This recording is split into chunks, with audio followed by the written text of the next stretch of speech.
If I want to get some output from the computer system, then it has to follow IPO format. So this registers will going to have the capability to hold the data, instruction as well as the intermediate data. If a computer or any system which comprises of input, output and secondary memory or secondary storage unit, that is known as what? Peripheral unit.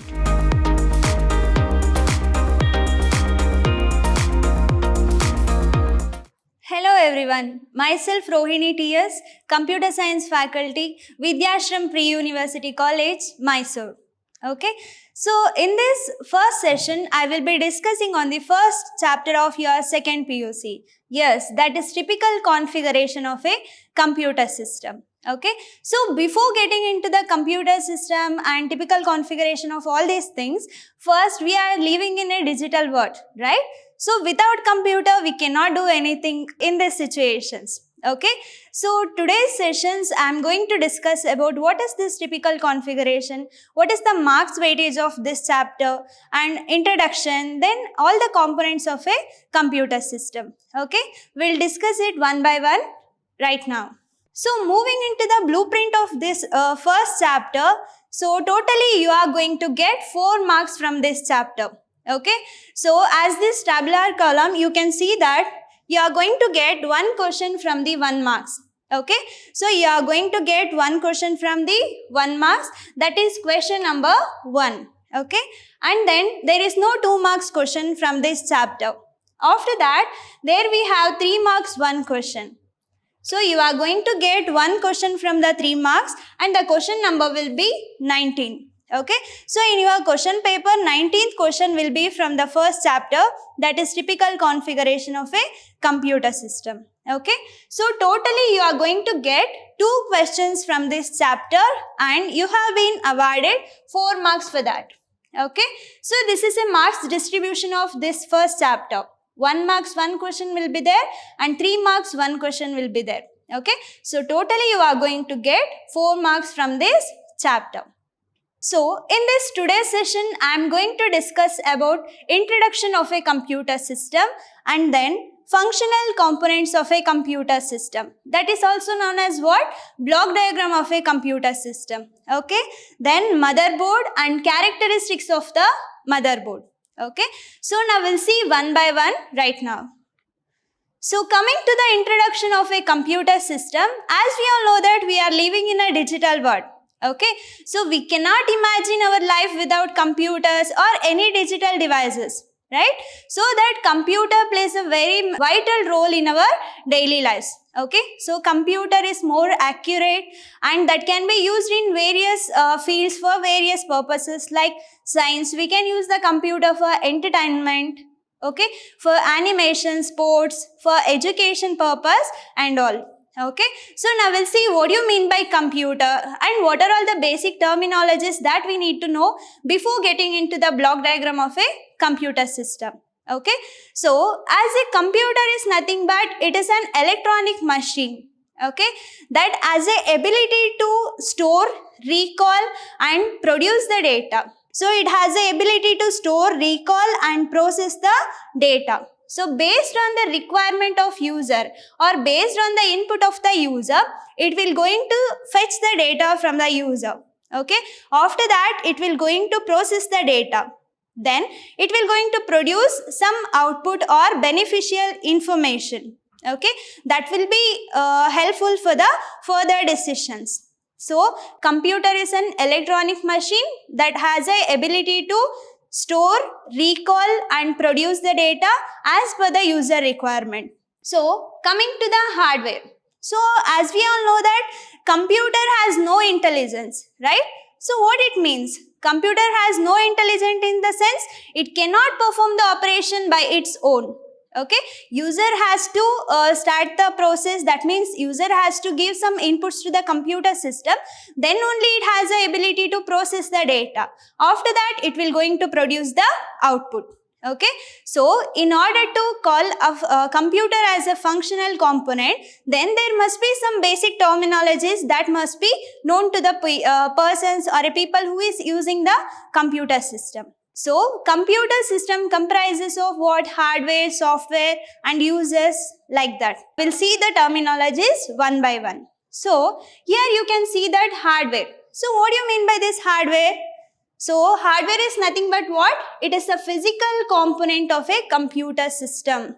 So what is this physical component? That means we can feel and touch. So you can consider keyboard, mouse, printer, scanner, anything. Okay, that is regarding hardware, right? So coming to the next terminologies, that is software. What is this software? So in order to control the working procedure of hardware, we require software, right? So software is nothing but what? It is a set of instructions. That is known as what? Programs. Collection of programs, a set of instruction is known as what? Software. So it can be application software or system software. Based on the requirement, we have to go with either application software or system software. So the next important terminology is data. So what do you mean by this data? So data is nothing but it is a raw fact. So data is a values or a raw fact that computer can process. So data can be anything. It can be any numbers, digits, alphabets, or an image, a video. Anything can be considered as what? Data. Okay. So that is unprocessed elements or unprocessed facts that needs to be processed. If it is processed one, that is known as what? Information. So that is regarding data and information. Next we have a basic terminology, that is user or users. That means what? It can be more than one person. A person, one who is using the computer system, they are known as what? User. Or the person who is writing a program to communicate with a computer, then also they are known as what? Users. Okay. So these are the basic terminologies that you have to keep it in mind. What is computer? What is hardware? What is software? What is data? And what is user or who is users? Okay. So these are all the basic terminologies that you need to remember from this basic terminologies. So we'll get into the next topic, that is introduction of a computer system, and it is also known as what? Block diagram of a computer system. So mainly this computer system consists of 4 basic units. Okay. So that is input unit, central processing unit, CPU. Okay. So under the CPU we have another 3 components, that is control unit and then arithmetic logic unit, then registers. Okay. After that, third component is storage unit, then we have output unit. So this functional components of a computer system is also known as what? Block diagram of a computer system. Here you can see the block diagram of a computer system. Here we have a input unit and storage unit, then central processing unit, that is CPU, then output unit. So we'll discuss it one by one right now. So the first component of a computer system is input unit. Okay. So why we require this input unit? So first you need to remember one thing. If I want to get some beneficial thing from the computer, in the sense I need to follow IPO format. Then what is this IPO here? So first it has to take the input from the user. Then it needs to be processed. After that it has the ability to produce the output. Okay, so that we have to follow this IPO format. That means it has to take the input from user, then it needs to be processed, then it has to produce the output based on the requirement of user. Okay, so we'll see the first unit or first component of a computer system. That is what? Input unit. So why we require this input unit? So it is a collection of one or more input devices. Okay, it can be any input devices like mouse, keyboard, scanner, joystick, anything. Okay, so mainly it will going to accept the data from the user. So why we require this data? So data is required to processing. Once we are done with processing, then we have a capability to produce that as a output, right? So that we have what? Input unit that is mainly used to accept or receives the data from user. Okay. So as I told earlier, data can be anything. It can be numbers, digits, or any alphabets, or any characters, images, videos.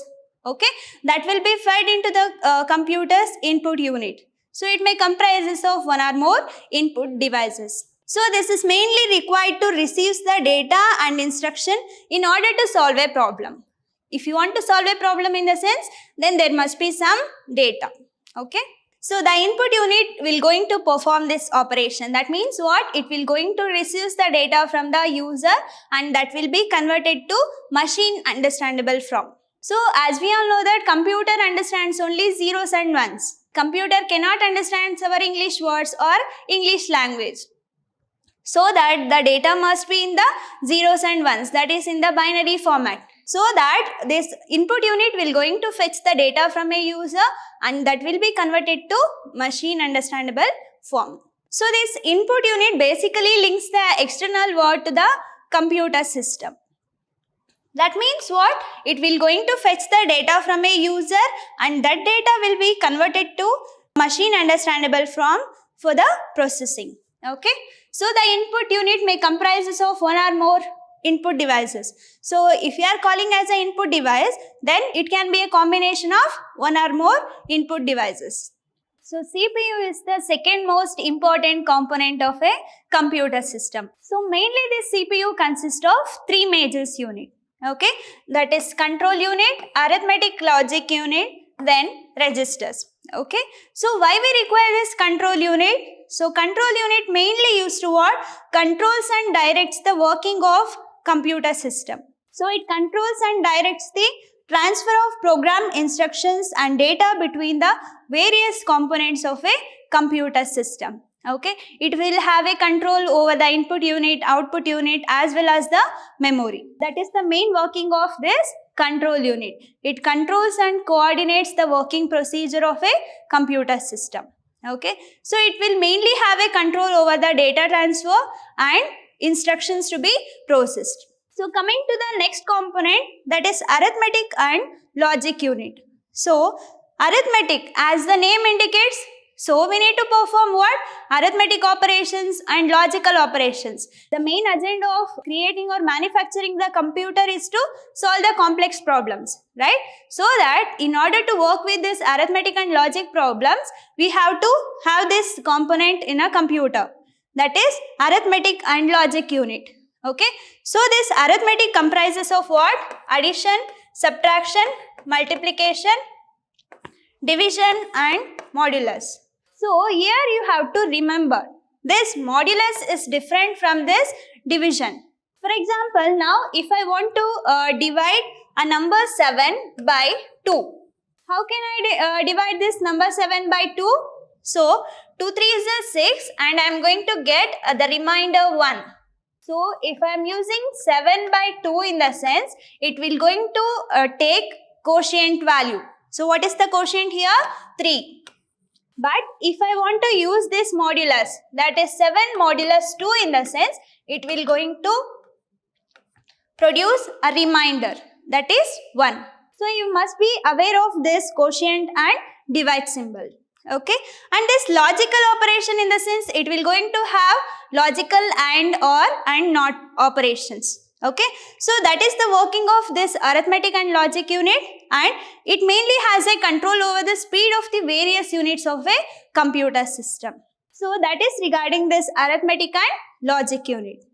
The last subcomponent of a CPU is registers. Okay, so registers are nothing but what? It is a high speed storage unit. So it is mainly used to store the intermediate data. For example, now I am going to give some input to the computer system. Okay, let me take an example 2 and 3.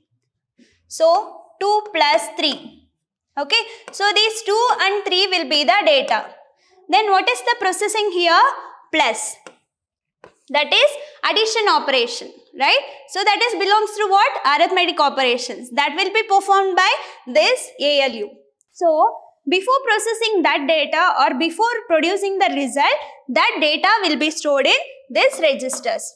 So these registers will going to have the capability to hold the data, instruction as well as the intermediate data, which is necessarily required for the CPU for the processing.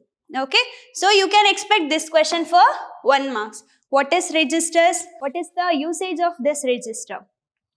Okay, so this is all regarding the CPU. So CPU has a main 3 components or subcomponents within it: CU, ALU and registers. Once I am done with the processing of a data, then there must be some storage media, right? That is why we require this memory unit. Okay, so memory units are mainly used to store the processed data or a data and instruction. So there we have a 2 categories, whether it can be a primary memory or secondary memory.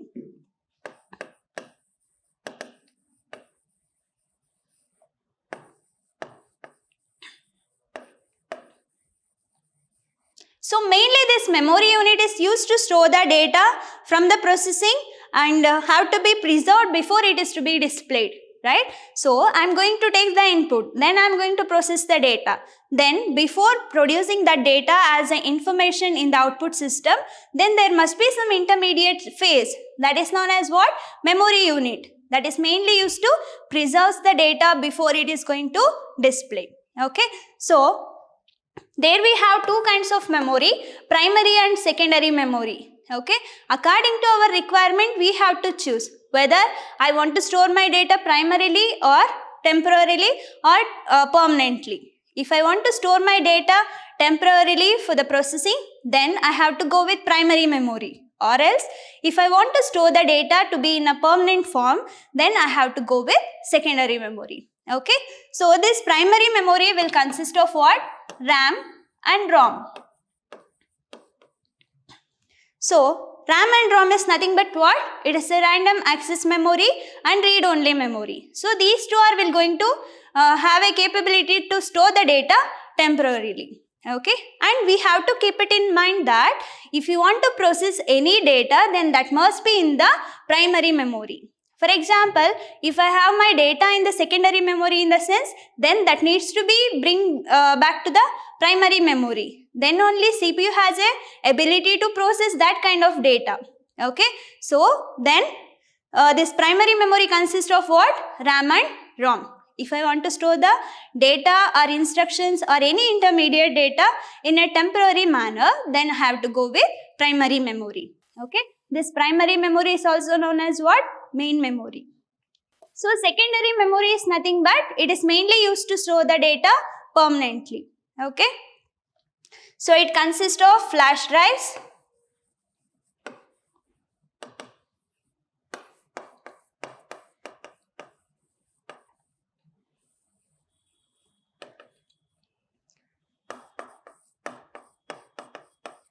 so this secondary devices comprises of what?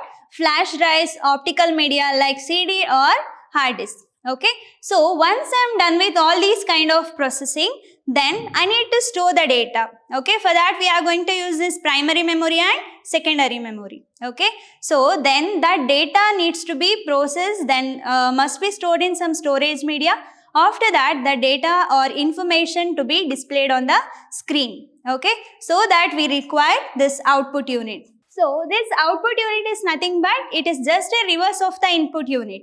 So what is that input units will going to do? So that input units will going to connect external word into the computer system. In the same way, output unit will going to connect computer to the external environment or to the external user. Okay, so output unit is mainly used to print or display the result. After the processing of the data, then we are going to get the information. Okay, so that information must be displayed on the screen. For that purpose, we are going to use monitor. If I want to print the result, then I have to go with what? Printer. So this output unit is going to comprise of one or more output devices. So it may include monitors, printers, plotters, speakers, anything. Okay, so mainly it is going to display the data or print the results which is understandable by the users. Okay, it must be in the user understandable form. That is known as what? Output unit. That will going to perform, this operation will going to perform by output unit. It may comprises of one or more output devices. Okay, so here you have to keep it in mind or you have to note one thing. So what do you mean by this peripheral devices? if a computer or any system which comprises of input, output and secondary memory or secondary storage unit, that is known as what? Peripheral unit. Okay. So peripheral unit is nothing but what? It is an input device, output unit and a secondary storage devices. Together they are known as what? Peripheral unit. So now we'll see the block diagram. After discussing all these things, you can easily understand this one. So coming to this block diagram, this is also known as what? Functional components of a computer system. So here we have a data. That means I am going to give the data as a input. So this will be fed into the input unit. So this input unit may comprises of one or more input devices, right?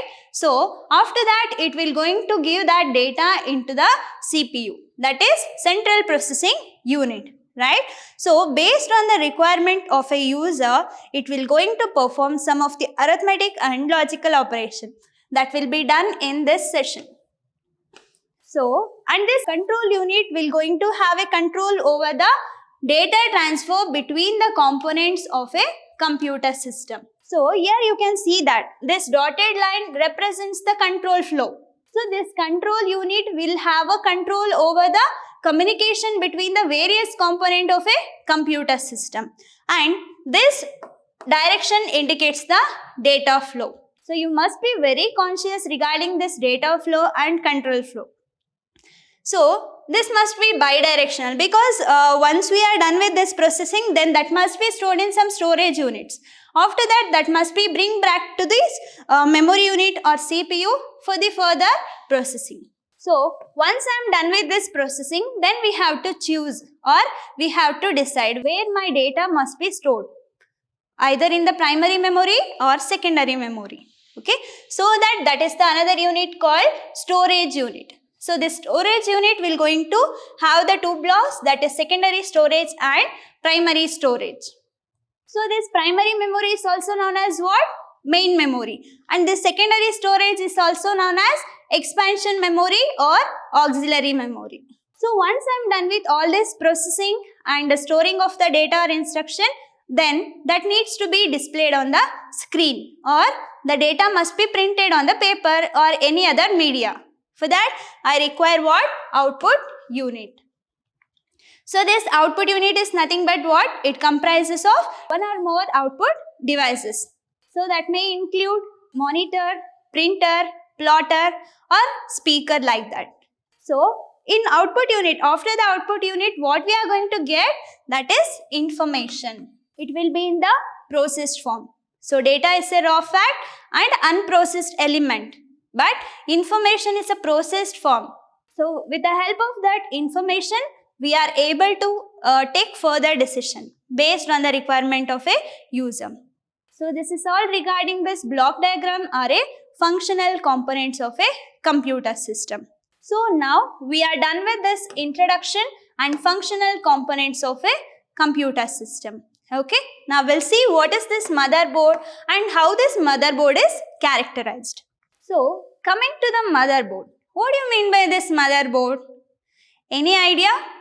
Yes. So motherboard is nothing but it is a main circuit board of a computer system. So without motherboard we cannot configure anything. So this motherboard is a main circuit board of a computer which contains a CPU. So as I told earlier, CPU is a brain of a computer system. Without CPU we cannot do anything. So in the same way, that CPU is located with this motherboard. So it may contains CPU, memory devices, slots, ports, interfaces or a chips, anything. Motherboard is nothing but what? It is a main circuit board because it comprises of most of the component of a computer system within it, right?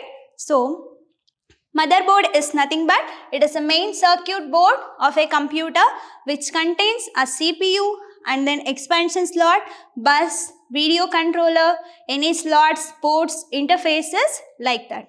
Motherboard is nothing but it is a hub. That means it will have a control over all the other components of a computer system. If I want to communicate with one another components of a computer system, then there must be an intervention of this motherboard. So without motherboard, we cannot do anything, right? So motherboard is also known as what? Printed circuit board. So you can expect this question for 1 marks.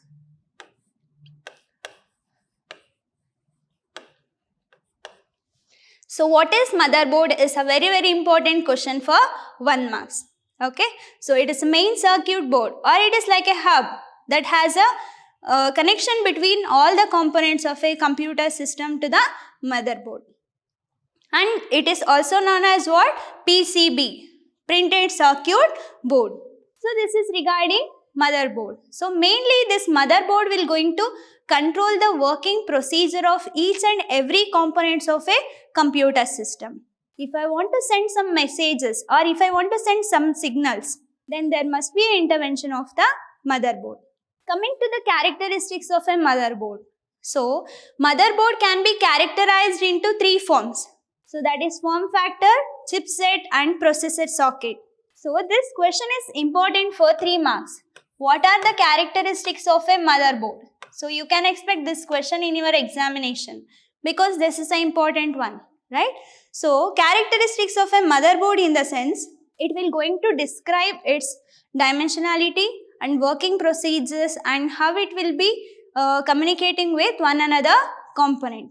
So this motherboard is mainly categorized into or characterized into 3 major things. That is what? This form factor, then chipset and then processor socket. So we'll see one by one right now. The first characteristics of a motherboard is form factor. What do you mean by this form factor? So this form factor of a motherboard is nothing but it will going to describe its geometry or dimensions and the arrangement of electronic devices in the motherboard. For example, if I want to arrange some room in the sense, then there must be some standards. Or if I want to organize a class in the sense, then there must be some components. And the seat arrangements, everything must be takes place, right? In the same way, this form factor will going to have the list of motherboard's geometry, its dimensions and how the arrangements of a electrical requirement should be takes place in the motherboard. So there we have a standard called ATX. So currently we are using this ATX, that is Advanced Technology Extended. So this is mainly used in the desktop computers or personal computers. So form factor is nothing but it will going to describe how the geometry, that means what must be the dimension, what must be the shape of that motherboard and how many components must be there. How will be the arrangements of that components? Everything will be comes under this form factor. The second characteristics of a motherboard is chipset. So this chipset is nothing like a control unit of a CPU. Why? Because chipset will going to control the majority of the resources of a computer system. Then what do you mean by this majority of resources in the sense? It will have a control over the time and space. The resources are nothing but time and space here. It will going to schedule the programs or procedures or jobs. And it will have a capability to allocate the memory required for that. That is regarding chipset controls the majority of the resources of the computer system. So the main working procedure of this chipset is to control and coordinates the data transfer between the various components of a computer system. So this will going to have a control over the data transfer between the various components of the computer. If I want to communicate with one another components of a computer system, then there must be a permission from the chipset. So this means what? It will going to have a control over the majority of a resources. So it mainly focuses on the time as well as the memory space. That is regarding chipset here. The last characteristics of a motherboard is processor socket. So as the name indicates, processor is nothing but CPU. CPU is mounted vertically in the motherboard system. So this processor socket may be a rectangular connector into which the processor is inserted vertically. That means in order to integrate the CPU into the motherboard, there we require this processor socket. So it will be in the rectangular shape and or a square shaped connector with many small connectors into which the processor is inserted directly. That means if I want to insert the CPU or the components of a CPU into this motherboard, there we require this processor socket. So coming to this motherboard, there you have to concentrate what do you mean by motherboard and what is the abbreviation of PCB. So you can also expect this question for 1 marks. Abbreviation from this chapter is very important. So here motherboard is also known as what? PCB. And coming to the characteristics of a motherboard, there we have 3 categories or 3 characteristics: form factor, chipset, and then what? Processor socket. So there you have to concentrate each point regarding the characteristics of a motherboard.